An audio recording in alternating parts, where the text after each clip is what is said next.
Assalamualaikum warahmatullahi wabarakatuh. Kumpulan kami akan menerangkan berkaitan peranan pemerintah dalam aspek ekonomi yang dibentangkan dalam bajet 2022. Ini merupakan nama ahli-ahli kumpulan kami. Yang pertama Alia Sarah binti Johara, yang kedua Nasrin Nadia binti Muhammad Nasri, dan yang ketiga Muhammad Zaki Zulhusni bin Muhammad Noor. Antara peranan pemerintah dalam ekonomi adalah yang pertama, menghapuskan kemiskinan, mencapai guna tenaga penuh dan pertumbuhan ekonomi yang optimum. Yang kedua, mengekalkan kestabilan nilai benar wang. Peranan ini tiada dalam bajet 2022. Berdasarkan peranan yang pertama tadi, terdapat strategi yang telah disusun dalam bajet 2022 oleh kerajaan bagi mencapai objektif matlamat dan peranan tersebut. Antaranya adalah strategi pertama iaitu memilih kehidupan dan mata pencarian. Inisiatif pertama adalah bantuan tunai langsung dan kebajikan. Ia dinamakan sebagai Bantuan Keluarga Malaysia dengan pertukaran sebanyak RM8.2 bilion. Untuk tahun 2022, BKM akan menyalurkan bantuan iaitu sebanyak RM2,000 kepada isi rumah yang mempunyai 3 orang anak atau lebih dengan pendapatan kurang RM2,500 sebulan. Tambahan lagi, kerajaan juga akan memberi bantuan tambahan sebanyak RM500 kepada ibu atau bapa tunggal yang mempunyai anak tanggungan dan berpendapatan bulanan sehingga RM5,000 sebulan. Selain itu, bantuan sebanyak RM300 lagi turut diberikan kepada isi rumah warga emas. Seterusnya, peruntukan sebanyak RM25 juta kepada Yayasan Keluarga Malaysia bagi memimpin usaha melindungi kebajikan, pendidikan dan masa depan anak-anak. Ini menunjukkan tiada golongan yang tercicir untuk mendapatkan bantuan daripada kerajaan.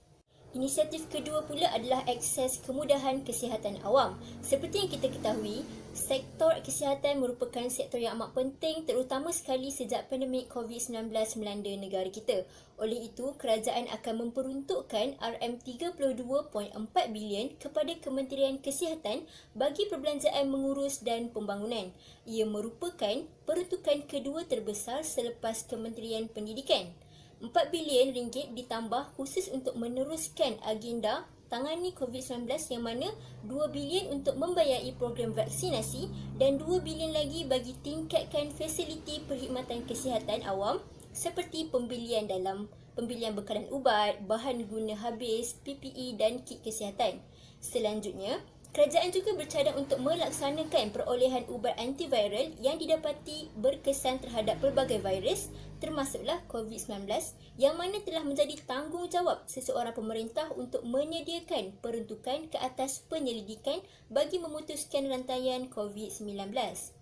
Inisiatif ketiga pula adalah pendidikan berkualiti untuk semua. Kementerian Pendidikan Malaysia KPM akan menerima peruntukan sebanyak RM52.6 bilion atau 16% daripada keseluruhan anggaran perbelanjaan persekutuan. Sementara itu, Kementerian Pengajian Tinggi bakal diperuntukkan sejumlah RM14.5 bilion. Seperti yang kita ketahui, sekolah sudah pun dibuka dan pembelajaran akan berjalan secara bersemuka. Maka kerajaan bersetuju untuk menyediakan bantuan awal persekolahan sebanyak RM150 bagi yang akan memanfaatkan 3 juta murid yang layak. Tambahan lagi, kerja-kerja penyelenggaraan dan pembaikan sekolah juga akan dititik beratkan dengan peruntukan sejumlah RM1 bilion. Peruntukan sebanyak RM52.6 bilion itu juga termasuklah dengan menaik taraf sekolah-sekolah daif, memperkasa agenda pendidikan khas, RMT, insentif khas alat bantuan mengajar bagi guru. Kerajaan juga memberi tablet kepada pelajar B40 di IPT. Inisiatif-inisiatif seperti ini sebenarnya sedikit sebanyak dapat membasmi kemiskinan dalam kalangan B40 terutamanya. Inisiatif keempat adalah menjamin dan mengekalkan pekerjaan. Antara program di bawahnya adalah Jamin Kerja Keluarga Malaysia dengan peruntukan RM4.8 bilion. Walaupun kadar pengangguran mengalami sedikit penurunan, namun masih ada penganggur-penganggur yang perlu dibantu. Maka, dengan jamin kerja, ia dapat menjamin penyediaan 600,000 peluang pekerjaan. Ini merupakan salah satu peranan pemerintah bagi membasmi kemiskinan iaitu dengan mencapai guna tenaga penuh. Terdapat juga inisiatif MyStep yang akan diteruskan yang dengan menawarkan 80,000 peluang pekerjaan secara kontrak yang merangkumi 50,000 pekerjaan dalam sektor awam dan 30,000 pekerjaan dalam syarikat berkaitan kerajaan. Ini merupakan keratan akhbar yang berkaitan dengan insentif bajet 2022 yang mana ia bertujuan untuk menghapuskan kemiskinan, mencapai guna tenaga penuh, perancangan penggunaan tenaga melalui pendidikan dan R&D serta penyediaan infrastruktur di sekolah. Kemudian, kerajaan juga berperanan dalam membina kehidupan rakyat yang lebih kondusif.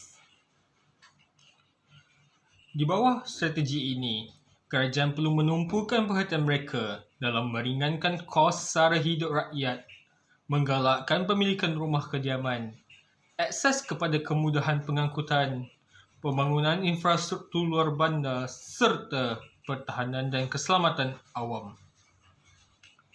Inisiatif pertama yang kerajaan perlu lakukan adalah dalam meringankan kos sara hidup. Lantaran itu, Kerajaan Persekutuan telah memperuntukkan lebih RM31 bilion khusus untuk subsidi, bantuan dan insentif dalam bajet 2022. Peruntukan ini adalah untuk meminimumkan kesan peningkatan kos sara hidup rakyat yang melibatkan kawalan harga barang dan perkhidmatan. Selain itu, KWSP akan melanjutkan tempoh pengurangan kadar caruman minimum KWSP daripada 11 kepada 9% sehingga Jun 2022. Yang terakhir, kerajaan akan melanjutkan 100% pengecualian cukai jualan ke atas kenderaan penumpang CKD dan 50% ke atas CBU iaitu termasuklah MPV dan SUV selama 6 bulan sehingga 30 Jun 2022. Inisiatif seterusnya adalah dalam pemilikan rumah kediaman. Projek-projek perumahan, khususnya kepada golongan berpendapatan rendah, akan diteruskan yang mana ia akan menelan nilai kos keseluruhan RM1.5 bilion. Selain itu, kerajaan akan menyediakan jaminan sehingga RM2 bilion kepada bank melalui skim jaminan kredit perumahan. Khas untuk golongan yang mana berupaya untuk membayar balik pinjaman namun tiada bukti pendapatan tetap untuk mereka membeli rumah kediaman mereka. Inisiatif yang ketiga adalah dalam akses kemudahan pengangkutan. Kerajaan akan terus memberi subsidi sebanyak RM209 juta bagi perkhidmatan pengangkutan udara di kawasan pendalaman Sabah dan Sarawak. Di samping itu, kerajaan akan menyediakan RM80 juta sebagai dana bantuan sementara bas henti-henti yang mana ia akan memberi manfaat kepada pengendali bas henti-henti dan RM1.5 juta bagi inisiatif bas perjalanan bas dan rel tanpa had dengan harga RM50 sebulan untuk pengguna terutamanya di Lembah Kelang. Inisiatif yang terakhir adalah dalam infrastruktur luar bandar. Kerajaan akan terus menambah baik aspek kesejahteraan penduduk luar bandar dalam usaha mengurangkan jurang pembangunan antara wilayah. Maka, pada tahun depan, lebih RM2.5 bilion disediakan dalam melaksanakan pelbagai program seperti projek bekalan air dan elektrik serta jalan luar dan jalan perhubungan antara desa di luar bandar. Yang terakhir, daripada keseluruhan peruntukan ini, sebahagian besar iaitu RM1.5 bilion disediakan untuk pembangunan infrastruktur luar bandar khas untuk Sabah dan Sarawak. Berikut merupakan beberapa keratan akhbar yang mana bukti kepada pembentangan bajet yang telah saya bentangkan ini. Peranan pemerintah yang ketiga adalah untuk menjamin keadilan sosial dan ekonomi. Pemerintah akan menjaga semua aspek termasuklah aspek pendidikan, aspek kesihatan, aspek perumahan dan juga aspek kebajikan masyarakat. Selain itu juga, pemerintah akan menjaga hubungan antar pekerja dan majikan. Buktinya, berdasarkan bajet 2022, inisiatif yang kedua, akses kemudahan kesihatan awam, Kerajaan akan terus mengutamakan aspek kesihatan awam bagi membina daya tahan negara dalam persediaan ke pasar endemik COVID-19. Bajet 2022 telah menyediakan RM32.4 bilion kepada Kementerian Kesihatan untuk pembelanjaan mengurus dan juga pembelanjaan pembangunan. Seterusnya, peperangan dengan pandemik COVID-19 masih belum berakhir. Oleh itu, tambahan RM4 bilion disediakan khusus untuk meneruskan agenda menangani COVID-19 yang merangkumi RM2 bilion untuk membiayai program vaksinasi, manakala RM2 bilion lagi disediakan untuk meningkatkan kapasiti fasiliti perkhidmatan kesihatan awam seperti pembelian ubat, bahan habis guna, FPE dan juga kit kesihatan. Selain itu, Kementerian Kesihatan juga telah menyumber luar ke hospital swasta dan juga hospital seliaan kementerian lain bagi mengoptimumkan kapasiti kesihatan dalam negara. Aspek kesihatan awam juga akan diberi perhatian dalam membentuk budaya sihat serta menangani masalah penyakit tidak berjangkit seperti kencing manis, darah tinggi dan obesiti. Kerajaan juga bersetuju untuk meneruskan agenda Nasional Malaysia Sihat. Dalam sesi sembang santai bersama anak muda, Dr. Santesh Kumar telah membangkitkan isu berkenaan penyakit yang jarang jumpa. Oleh itu, kerajaan akan memantapkan pengurusan klinikal penyakit jarang jumpa di Malaysia seperti lisomal. Selain itu, ke arah gaya hidup sihat pula, kerajaan bercadang untuk meluaskan kenaan duty excise ke atas produk minuman bergula dalam bentuk percampuran berasaskan coklat ataupun koko ataupun malt, kopi dan juga teh. Kerajaan juga bercadang untuk mengenakan duty excise ke atas produk cecair atau gel yang mengandungi nikotin yang digunakan dalam rokok elektronik dan juga vape. Selain itu, bagi memastikan kesiapsiagaan perkhidmatan kesihatan awam, kerajaan juga akan bekerjasama dengan Persatuan Bulan Sabit Merah dan juga St. John Ambulance untuk meningkatkan akses dan capaian respon perkhidmatan ambulans.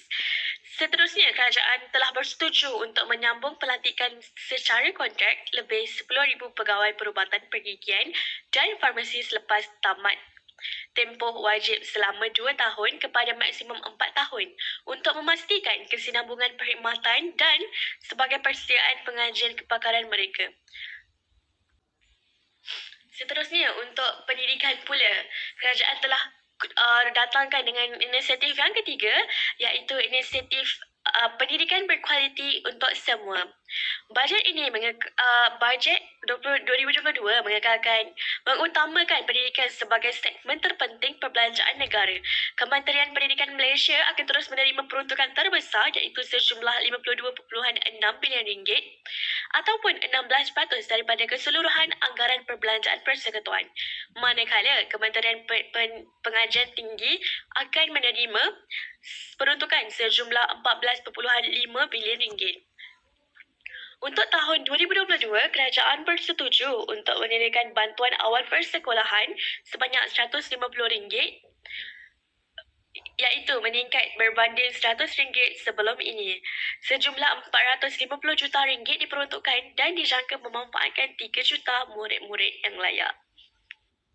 Seterusnya, untuk pelajar institusi pengajian tinggi, mahasiswa tetap meneruskan pengajian mereka dalam norma yang baharu.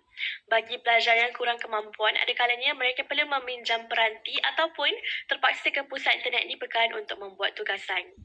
Malah, ada juga di antara mereka yang tidak dapat hadir ke kuliah.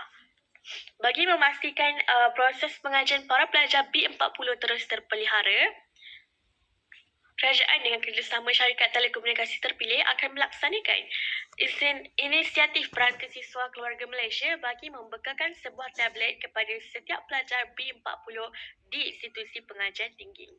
Untuk tujuan ini, kerajaan telah menyediakan peruntukan sebanyak RM450 juta di samping komitmen syarikat telekomunikasi yang turut menyumbang kira-kira RM65 juta. InsyaAllah, seramai 600,000 siswa-siswi daripada keluarga B40 akan menerima manfaat daripada inisiatif ini.